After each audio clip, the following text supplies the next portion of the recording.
Finally साथी म चाहिँ मेरो छोरा र छोरीसँग भेट भइसकेको छु। मेरो छोरीलाई चाहिँ मैले दमकदेखि गिफ्ट के हो यसको नाम भन्देऊ, यसको नाम भन्देऊ के हो? यो पिङ्क कलरको फिस।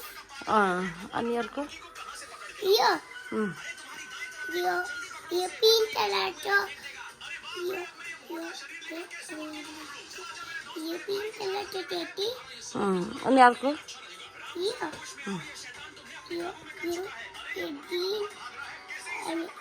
ग्रीन कलरको मेरो टेटा हो।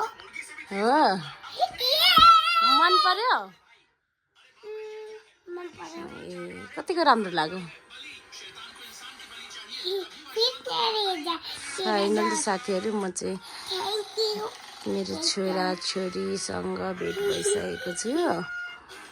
मेरो मिनी ब्लगमा लाइक सेयर एन्ड सब्सक्राइब गरिदिनु होला है।